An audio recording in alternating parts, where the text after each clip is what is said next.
लगातार 2 test matches में double century बनाने के बाद यशस्वी जायसवाल दुनिया भर के क्रिकेटर्स के बीच चर्चा का विषय बन गए हैं। क्रिकेट फैंस के बीच चर्चा का विषय हैं। उनके कोच ज्वाला सिंह से उनके तकनीकी पक्षों के बारे में हमारे स्पोर्ट्स एडिटर मनोज जोशी ने खास बातचीत की है। पिछले 2 मैचों में लगातार 2 डबल सेंचुरी और उससे पहले 80 रन की पारी, यानी इंग्लैंड के खिलाफ तो एक तरह से समा बांध दिया यशस्वी जायसवाल ने। उनके कोच हमारे साथ मौजूद हैं। ज्वाला जी, बहुत बहुत स्वागत है आपका और बहुत बहुत बधाई आपको। सबसे पहले आपको धन्यवाद कि आपने मुझे प्लेटफॉर्म दिया अपनी बात रखने के लिए। और यस, थैंक यू। आपने जो यशस्वी के परफॉर्मेंस के बारे में बताया, तो थैंक यू। बड़ा मैच और बड़ा परफॉर्मेंस, क्या कहेंगे आप? जितना बड़ा मैच होता है उतना ही अच्छा इनका परफॉर्मेंस होता है। मुझे तो एक्चुअली आदत पड़ गई है फिलहाल कि जब भी उसको बड़ी टीमें मिलती हैं, जब भी लगता है कि अब कुछ अच्छा करना चाहिए, वो करता है। तो as a coach, as a guardian, as a legal guardian, as a mentor, बचपन से जो हम उससे बात कर रहे थे, जो मैंने उसको बताया था, और मैं हमेशा उसको बड़ी चीजें समझाता था, बड़े सपने दिखाता था, और बड़े बड़े टारगेट्स अचीव करने के लिए उसको इंस्पायर करता था। तो मुझे लगता है कि एज अ कोच जो मैं बताया, मैं बहुत सारे प्लेयर्स को बताता हूँ, लेकिन वो एक अलग लड़का है जिसने वो सारी चीजें करके दिखाई। तो क्रेडिट गोज टू हिम कि वो इतने बड़े-बड़े खिलाड़ियों के साथ उसी कॉन्फिडेंस के साथ अपने स्किल को डिलीवर कर रहा है। तो yes, I am very very happy for him. James Anderson एक ऐसा नाम जो ओल्ड इज गोल्ड वाली बात को उन्होंने बिल्कुल सच साबित कर दिखाया है। और हमने उनको देखा कि पहले 2 टेस्ट मैच में यशस्वी उतने ज्यादा कंफर्टेबल नहीं थे उनके सामने, लेकिन तीसरे टेस्ट में ऐसा क्या हुआ कि एंडरसन बिल्कुल ऑर्डिनरी बॉलर बना दिया उन्होंने। ये आपका माइंडसेट पे डिपेंड करता है कि आप किसको कितना सीरियसली लेते हो। अगर आप आपके पास स्किल है और आप कर सकते हो, तो आप कोई भी बॉलर को उसको बॉलर की तरह ही खेलना चाहिए। और मुझे लगता है कि वही यशस्वी ने वही किया, और उसने अटैक वाला जो फॉर्मूला है वो अपनाया और वो सक्सेसफुल हुआ। तो एज अ बैटर हमेशा जब आप ग्राउंड पे जाते हो, तो कभी आपको ये नहीं देखना है कि कौन से बॉलर को फेस कर रहे हो या उनका पास्ट रिकॉर्ड क्या रहा है। और मैं उसको हमेशा बताता था कि अगर आपको राजा बनना है तो राजा को ही मारना पड़ेगा, यानी कि आपको बड़ा प्लेयर बनना है तो जो टीम का सबसे बड़ा प्लेयर है उसी को डोमिनेट करना पड़ेगा। तो ये उसकी आदत सी है। अगर मैं जूनियर क्रिकेट से लूं, तो ये एक उसकी हैबिट सी बनी हुई है कि जब बड़े मंच पे जाता है तो अलग ही खिलाड़ी बन जाता है। तो आई थिंक ये सारी जो उसने मेहनत किया और जो उसने अपने आप को डेवलप किया, वो क्रेडिट उसको जाता है। लेकिन कई बार हमने देखा कि इतना जबरदस्त टेम्परामेंट और अपनी उम्र से कहीं ज्यादा मैच्योरिटी, जब रन नहीं बनाने तो बिल्कुल नहीं बनाने, आपको रोक के रखना है। आपको गेंद जो है, नई गेंद को जब तक वो आप अभ्यस्त नहीं हो जाते वहां पर, उसके बाद जाकर जैसे रोहित शर्मा आउट हुए, मुझे याद है उसके बाद उन्होंने करीब 15वें या 16वें ओवर में पहला चौका लगाया था। तो ये टेम्परामेंट और बहुत ज्यादा अटैकिंग, ये दोनों का अच्छा कॉम्बिनेशन, ये सब कैसे आया भाई? ये तो बड़ा, मतलब सुनकर भी हमें बड़ा अजीब सा लगता है और अच्छा भी लगता है कि एक ही प्लेयर में आपको जबरदस्त टेम्परामेंट भी दिखता है और अटैकिंग शैली भी दिखती है। देखिए, ये आपके जीवन से भी आता है कि आप कैसे बड़े हुए हो। जिस इंसान को चीजें मुश्किल से मिलती है, उसको उस चीज की बहुत वैल्यू होती है। तो जो उसका पास्ट है, जो उसने स्ट्रगल किया मेरे मिलने से पहले, जो उसने स्ट्रगल किया 2013 तक, वो काफी डिफिकल्ट फार्स था। और मुझे लगता है फिर जब वो मेरे पास आया, तो मैं उसको हमेशा सक्सेस और फेलियर स्टोरीज बताता था लोगों की, कि ये देखो सक्सेसफुल होने की स्टोरी ये थी, और ये लोग बहुत अच्छा थे लेकिन ये सक्सेसफुल नहीं हो पाए। तो वो सारी चीजें जब वो बहुत अच्छे से समझता था। एंड सेकेंडरी, हम जब प्रैक्टिस करते थे, नेट्स प्रैक्टिस करते थे, तो मैं उसको अलग अलग कंडीशन देता था। कभी मैं उसको बोलता था कि अभी तुझे ये वाला जो बॉलर है इसको आराम से खेलना है, इस बॉलर को अटैक करना है। और बहुत अलग अलग तरीके से हम प्रैक्टिस करते थे।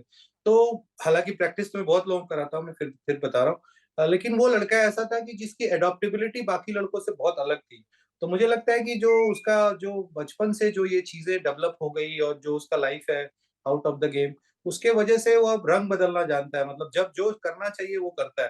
And I think that's a beauty of him. और अब मैं बहुत खुश हूँ कि वो जिस तरीके से हम दोनों ने मेहनत किया, जो जाके इंडिया के लिए कर रहा है, जो एक ड्रीम होता है किसी का, तो बहुत बहुत अच्छी चीज है ये। सीरीज के दौरान कोई फोन आया आपको उनका? नॉर्मली मैं ज्यादा बात नहीं करता हूँ। जब कोई प्लेयर अच्छा कर रहा होता है तो मैं बात नहीं करता हूँ। मैं ज्यादातर बात फेस टू फेस करता हूँ, तो अभी फिलहाल तो कोई ऐसा डिस्कशन नहीं हुआ है, और नहीं, देखेंगे जब वो सीरीज। लेकिन जो साउथ अफ्रीका गए थे यशस्वी, तो वहाँ उतना अच्छा परफॉर्म नहीं कर पाए थे, थोड़ा जूझना भी पड़ा था उन्हें। तो क्या तब आपकी बात हुई थी उनकी, आपकी उनसे, क्योंकि तब उतना अच्छा परफॉर्म नहीं कर पाए थे? देखिए, साउथ अफ्रीका में तो बहुत सबने स्ट्रगल किया, अगर आप देखेंगे तो पूरी इंडियन टीम में ट्रेवल किया। और मैं फिर बता रहा हूँ, जैसे कि प्लेयर जब इंडियन टीम में चला जाता है तो वो वहाँ पे बड़े बड़े कोचेस हैं, बड़े बड़े खिलाड़ी हैं, तो मैं ज्यादा इंटरफेयर नहीं करता हूँ। बस जरूर जब वो आएगा वापस तो definitely I will talk to him. Australia की उछाल भरी पिचें और इंग्लैंड की स्विंग लेती हुई जो कंडीशंस हैं, उसमें आपको कितना चुनौतीपूर्ण लगता है आगे तक का, आगे का सफर उनका?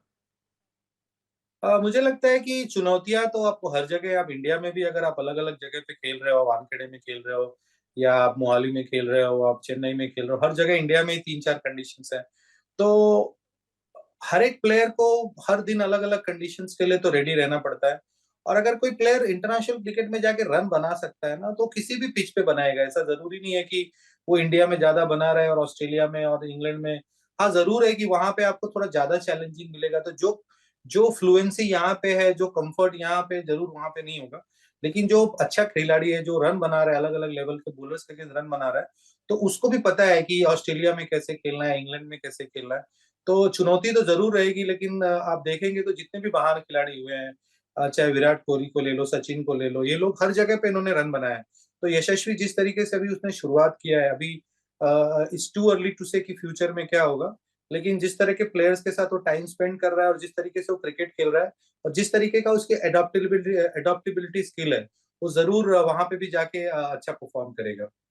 अब आईपीएल है, और आईपीएल के बाद जो है खिलाड़ियों का माइंडसेट जो है काफी कुछ बदल जाता है, खासकर यंगस्टर्स में देखने को मिलता है कि बहुत ज्यादा अटैकिंग खेलने लग जाते हैं। तो क्या ये टेम्परामेंट अपना बचा के रख पाएंगे आगे की सीरीज के लिए? देखिए, मैं हर खिलाड़ी को बोलता हूँ जो भी मेरे पास आते हैं प्रैक्टिस करने के लिए, कि एक चीज आपको समझना है कि कुछ हर एक लेवल में ना 22 यार्ड्स की पिच होगी और 9 ही फील्डर होंगे और वही लाइन और लेंथ होगा। अगर आप टेस्ट क्रिकेट खेल रहे हो तो वहां पे भी 22 यार्ड्स की पिच है, आपको आउट होने के वही नियम है। वनडे क्रिकेट खेल रहे हो तो वहां भी 22 यार्ड्स की पिच है, आउट होने के नियम वही है। और आपको उतने ही फील्डर मिलने वाले हैं। तो आप अपनी अच्छी हैबिट डेवलप करो कि किस तरीके से आप बॉल की मेरिट पे थ्रू द गैप्स या ओवर द फील्डर खेल सकते हो। तो जो भी प्लेयर ये सीख जाएगा वो हर हर हर दौर में रन बनाएगा, हर विकेट पे या हर कंडीशंस में, हर फॉर्मेट में रन बनाएगा। तो अगर आप यशस्वी की क्रिकेट देखें तो आप उसको देखेंगे कि वो क्रिकेटिंग शॉट्स खेलता है, वो अच्छा कवर ड्राइव मारता है, वो कट शॉट मारता है, वो पुल शॉट मारता है, फ्लिक मारता है, स्वीप मारता है, अच्छा स्टेप आउट करता है। तो उसका जो स्किल है वो क्रिकेटिंग शॉट्स है, प्योरली टेक्निकल प्लेयर है, वो टेक्निक से बैटिंग करता है वो। तो मुझे लगता है कि अगर कोई अच्छा टेक्निकली साउंड है, उसका बॉडी लैंग्वेज अच्छा है, और जब वो छक्के मारता है तो आप देखना कितना कॉन्फिडेंस से वो बाहर निकलता है, और उसका जो बैट का स्विंग होता है, उसका बॉडी का जो पोस्चर होता है वो बहुत ही सही रहता है। तो मुझे लगता है कि अगर कोई भी प्लेयर इस तरह की हैबिट्स को डेवलप कर ले तो उसको जरूरत नहीं है कि T20 में जाके वो आड़ा टेढ़ा शॉट खेले। वो क्रिकेटिंग शॉट्स खेल के भी बॉलर को डोमिनेट कर सकता है, क्योंकि T20 क्रिकेट में ऑलरेडी बॉलर प्रेशर में रहता है।